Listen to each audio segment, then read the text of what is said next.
Maswera sei mhuri yeZimbabwe, tinokuchingamidzai zvekare kune chimwe chirongwa pano paZim Facebook Secrets and Confessions.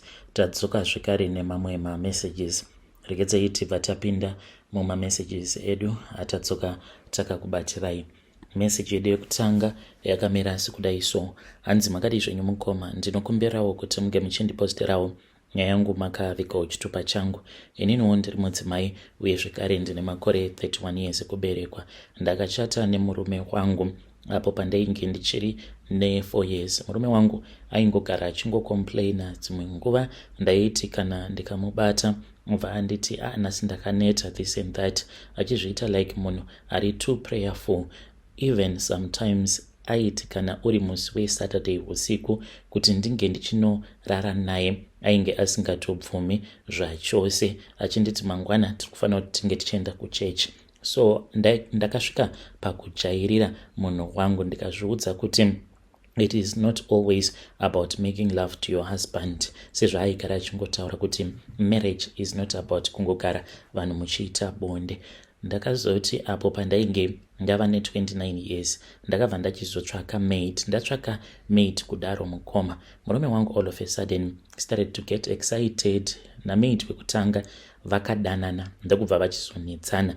Hamene kuti vakanetsana panyaya yei, maid uyu ndokubva achizoramwa basa. Even attitude iyo yaainge ava kundiitira ndakaona kuti pane zvainge zvichiitika, but nekuda kwekuti tainge tichigara nabamunini evavo ndikatombovadzosera kumusha ndichiti zvimwe kudanana kwavainge vachiita ndaingofungidzirawo kuti pamwe vaingodanana. Ndikati ndokusaka maid ava kundiitira attitude, ava kutozviona titori amai guru naamai nini. Fast forward mukoma, a week ago I found out kuti my husband, he had been sleeping with the maid, kuti ndinge ndichizofind out.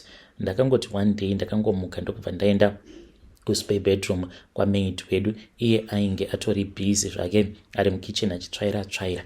Ndakabva ndachizongoenda pane kamwe karefuse bin ndikabva ndavhura ndikabva ndaona kutoti mainge muine tissue. Mutishu imomo mainge makaputirirwa a used condom. Ndokubva ndaritora kudaro ndokubva ndachizongovagadzika vose vari vaviri pasi. Ndikati guys, pane zvandikuda kuti ndige ndichidiscassa nemi. Ndokubva ndasimuka ndikaenda kubedroom ndikavasiya.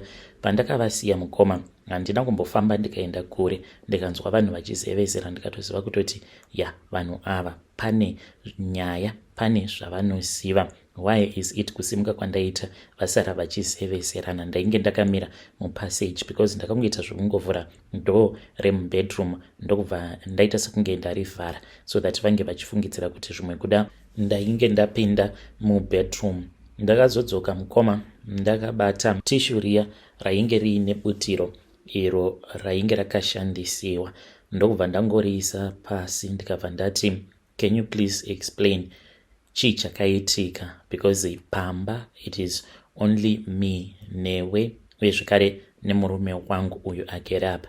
Ndakabva ndachizobvunza murume wangu kuti chii chainge chakaitika the previous night, because the previous night he had said kuti he wants to work. There was this other project that he wanted to finish up. Saka aingoti ndichashandira ndiri mudining. Saka akatoita usiku hwose ari mudining achingoti ndiri kushanda ndiri palaptop. Ndakatombotaura naye kudzamara ndichizobatwa nehope. Maid ndokubva achizotanga kuchema akati iye murume wangu akamuvinga kuspare bedroom ndokubva vachizorara vose. Saka ndonyaya iriko kumba kwangu mukoma. Murume wangu akandikumbira akati achandiripa. Saka ndakamuti haungandiripi, hama dzangu dzisipo dzinofanira kuti dzinge dzichizovapo. Saka ari kuramba, ari kuti handikwanisi kuti ndinge ndichizonogadzwa dare, handikwanisi nekuti ndinonyara kuti ndinge ndichitarisana nevabereki vako. So as we are speaking right now, hapana kunyatsokutaudzana mune zvakanaka. Kana kuri kunzi mukaposta nyaya yanguwo ndizivhiseiwo ndichange ndichizotevererawo ndiri mucomment section. Vedare ndo message iyo yandakatumidzirwa ichibva kuna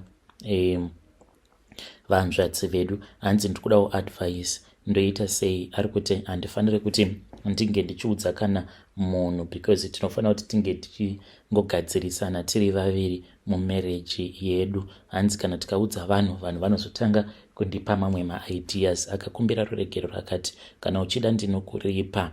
Saka ndoitawo sei, ngati vabatsirei vanzvadzi vedu ava mucomment section. Rekedzai tibva taenda panyaya yedu inotevera. Nyaya yedu inotevera yakamira sekudai so. Hanzi makadi zvenyu mukoma. Inini my side hustle kunoko kuSouth Africa ndinoitawo basa rekustripa. I am a strip dancer kuno kuSouth Africa. Murume wangu ndichangoti anoshanda kuJoburg, anoshanda hake kune rimwe province, anopota achiuya dzimwe nguva after 3 weeks anobva achizouya. Saka kunoko kwandiri ndinoshanda parestaurant. Pane kamwe karestaurant kari opposite our restaurant, kane bar mukati, uye zvekare it is an adult bar. Kune section yekutoti kunenge kuine su mafemale nemamale strippers. Kuti ndinge ndichizotanga kuita basa rekustripa, izvi ndo zvakaitika. So ndine imwe friend yangu muSouth African uyo wandinoshanda naye pasame restaurant. Saka taiwanzokuti kana tiri pama off days edu iye anotobva pamba, because takazokumisidzira tava kutongogara pasame complex. She is also married. Saka taitoti tiri paoff ndichitozviziva kuti tose tiri paoff, but aitobuda achitoti ndiri kuenda kubasa. Saka mwoyo wangu wairwadza ndichiti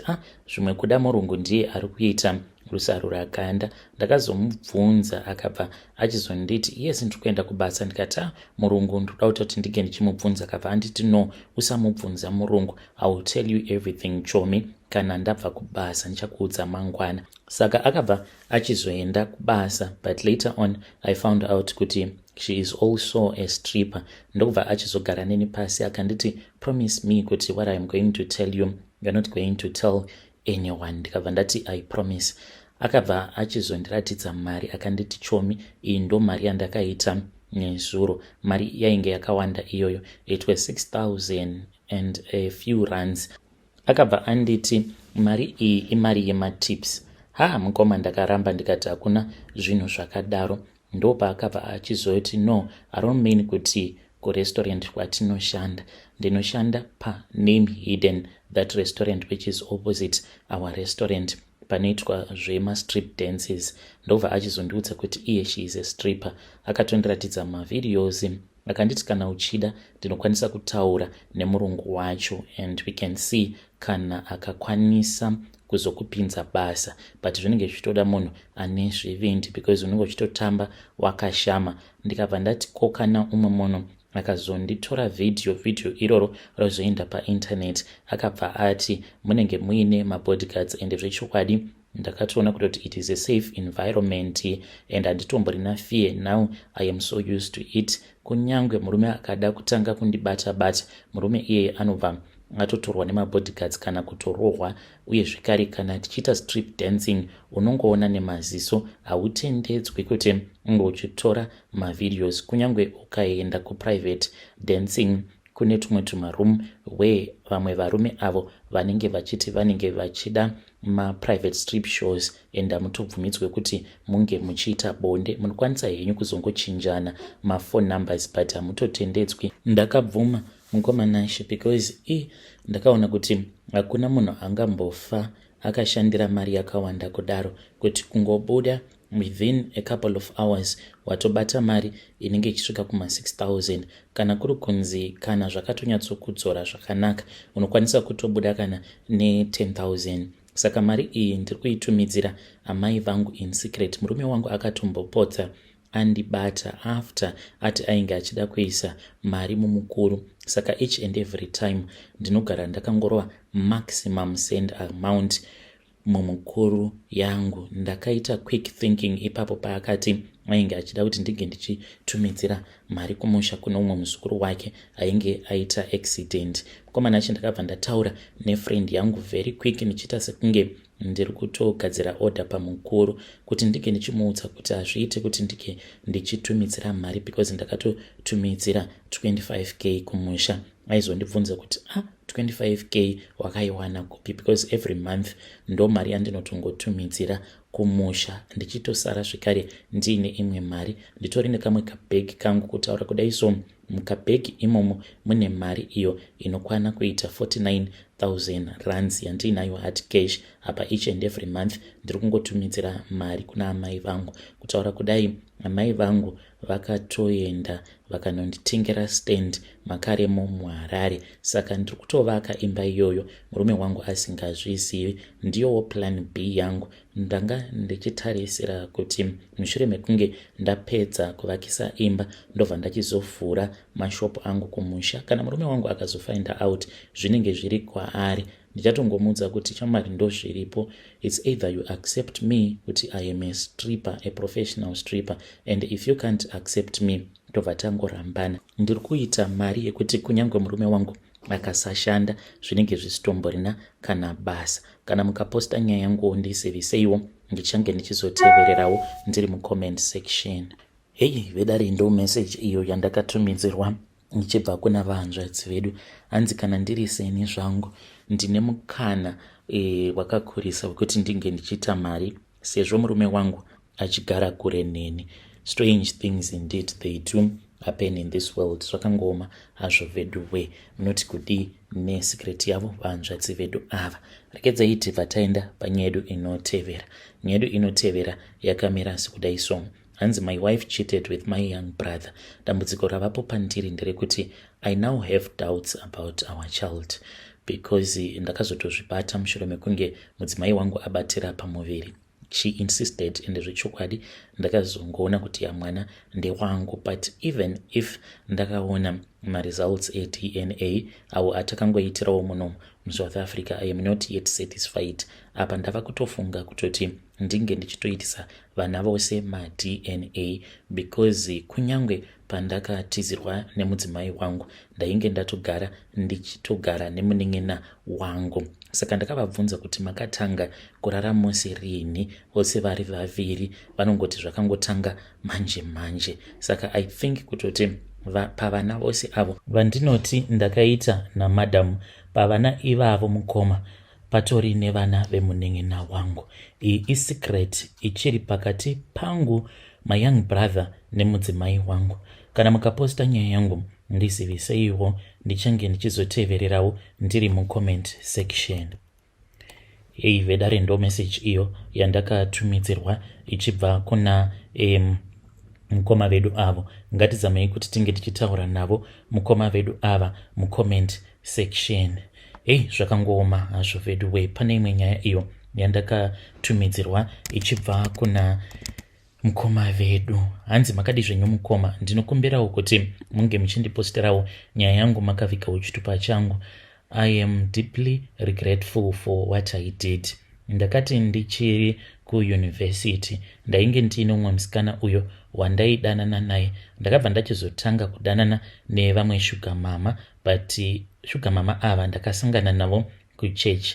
Her husband had recently passed away, so ndainge ndisingatozivi kuti she was a career woman. Saka ivo vainge vava kuti kwandiri ndinoda kuti upote uchiuya kumba kwangu, like vainge vaine zvimari zvavo. Saka ndaenda kumba kwavo ndobva ndavabatsirawo mamwe mabasa epamba kudzamara vachizotanga kundiitira maactions. She was the first woman that I started sleeping with. Ndobva ndakatotanga navo. Ndakangotangawo kungorara navo pasina kana kushandisirana dziviriro, because kana butiro racho ndaisatogona kana kuripfeka. I was really nervous even the first day.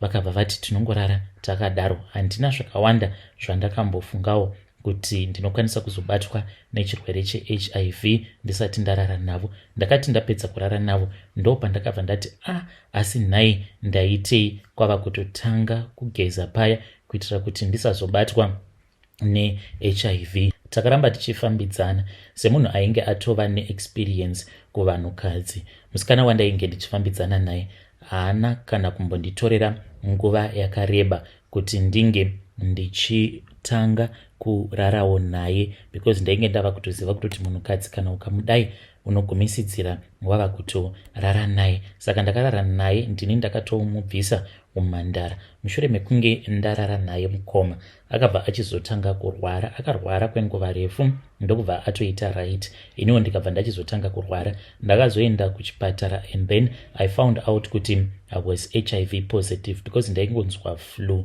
Saka iyewo akazobatwa chirwere che-HIV. Mushure mekunge abatwa chirwere che-HIV, she knew kuti it was me who was the one who had given me HIV. Awa ndo mashoko andakamuudza. Ndakamuti I infected you with HIV nekuda kwekuti it was a punishment that is from God. I am your punishment.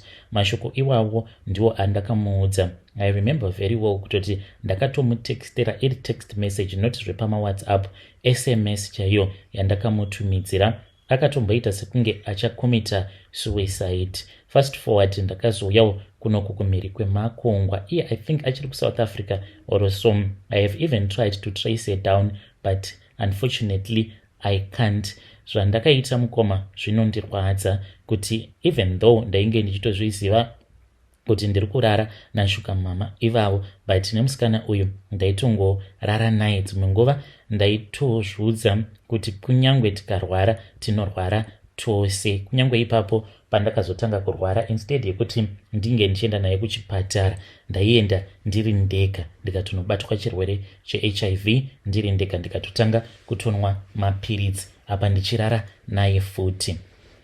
Hei vedare ndo secret iyo yandakatumidzirwa ichibva kuna mukoma vedu. Hanzi chinongondirwadza mashoko awo andakamunyorera apo paakandiudza kuti wandipa chirwere. Ndikabva ndamuti yes, ndakupa chirwere for it is a punishment from God. Hei, zvakangouma hazvo vedu we. Regai tibva taenda panyaya yedu inotevera. Hanzi hello mukomanashi, ndiri musikana nemakore 16 years ekuberekwa. My parents are forcing me to marry another businessman from church. I stay here in Borotel. Izvo zvose zvokunzi I am underage havana basa nazvo. Vari kuti ndinozotanga kugara naye murume uyu kana kuri kunzi ndinenge ndava above 18. Saka nyaya yacho vakatoigarira pasi as a family. Vari kuda kundiroodza the same way yavakaroodza vamwe sisi vangu vakaroorwawo neanother big businessman. Kutaura kudai sisi vangu vari kutogara kumhiri kwemakongwa. Ndisingadi hangu kutaura kuti vari kugara kupi. Todawo kubvunza kwamuri kuti ndingabatsirikanawo sei. Ndinongogara ndichiteerera zvirongwa zvenyu pose pamunoti pane munhu akaromba anogara kuno kuBorotel. Ndinonzwa ndichitya kana kupinda mudzimba dzevanhu, but vangu baba havo havana kuromba. Saka ivo baba ndozvavakaita pana sisi, vakavaroodza. Nao vari kuti vari kutoda kutondiroodza to this other businessman. Saka handisi kumuda murume uyu nekuti mukurusa kwandiri. If there is any other way that I can be helped, please tell me. Ndichange ndichizotevererawo ndiri mucomment section. Ndanga ndisiri kuda kutsvaka koro kutsvakirwa murume. Chandanga ndichingoda ndechekuti munge muchindipa maadvice. Ndichange ndichizotevererawo ndiri mucomment section. Hei vedare ndo message iyo yandakatumidzirwa ichibva kune mwanasikana uyo. Ngatizamei kuti tinge tichitaura naye mwanasikana uyu mucomment section. Hei, pakaipa. Hanzi ndikuda advice kuti ndingazvifambisa sei. Hanzi kana mari handina, even though baba vangu vaine mari, but baba vangu haisi type iya yekuti inopa mwana mari.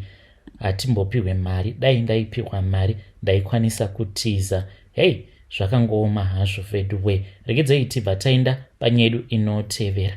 Nyaya yedu inotevera yakamira sekudai so. Hanzi makadi zvenyu mukoma, ndinokumbirawo kuti munge muchindiposterawo nyaya yangu makaviga chitupa changu. Ininiwo ndiri murume uye zvekare ndinoda kureururawo kuti ndine kumwe kuchechi uko kwandiri kuenda. This is what I have since realized. I have joined this church kuno kuPretoria. I have realized kuti vakadzi vose avo vatinonamata navo whether ndeve kuGhana kana kuti kupi, because chechi yacho yakatangwa nevamwe pastor vekuGhana vatori famous, saka kunoku kungori nekasatellite church. Vakadzi vatinonamata navo vazhinji vacho kana kuti macouples ndeve kuGhana neve kuZimbabwe. I'm a South African, maybe one or two. I discovered this kuti ndo zvinoitika mushure mekunge ndapfimba umwe mukadzi uyu pandakamupfimba, saka ndakati ndiri kumba kwake ndikabva ndachizongotora foni yake yainge isitomborina kana password. Ndaida kutoona kutoti iyewo haasi kundichita here nevamwe varume. Ndokubva ndatoona kutoti mainge muine WhatsApp group. Mugroup imomo ndakatoona kutoti ritori group like a sex group, but admin wacho ndivo pastor ivavo vekuGhana. Ndo secret yangu iyo yandiinayo mukomanashi. I think kuti this is a cult. Vedare ndo message iyo yandakatumidzirwa ichibva kuna mukoma vedu avo. Ngatizamei kuti tinge tichitaura navo mukoma vedu ava mucomment section. Hey, zvakangooma hazvo vedu we. Strange things indeed they do happen in this world. Rekedzai tibva taenda panyaya yedu inotevera. Hanzi mukoma ndinoteerera zvekare maconfessions echirungu. Pane imwe yakandityisa yomwe mukadzi ainge achiti iye ane mweya wemanjuzu, saka neniwo I am dating such a woman anogara kunoko kwandigere kuJoburg. Mukomanashi akatombotenga huku ndokubva achizoti tinge tichislota huku dziya 6. Takadzislota huku idzodzo dziri 6 kudaro ndokubva tachizotenga fresh milk. Akaita kuti tinge tichigara mudish, tine rimwe zidishi redu zihombe, ndokubva tagaramo mudishi imomo. Akabva ati hanzi yainge iri covenant yatainge tichiita. Akati this is the only way that can help us in our marriage. Ndiyo nyaya yangu yandiunzawo pano. Ndava kutotya nekuda kweconfession iyo yandakanzwa. I did a covenant naye musikana uyu, so I am now really scared. Kana ukanzi waita a covenant, kana wava kuda kuparadza covenant yacho, unozvifambisa sei? Kana mukaposta nyaya yangu ndizivise ndichange ndichizotevererawo ndiri mucomment section. Hey, vedare ndo message iyo yandakatumidzirwa ichibva kuna mukoma vedu. Ngatizamei kuti tinge tichitaura navo mukoma vedu ava mucomment section. Zvakangooma hazvo vedu we. Yo.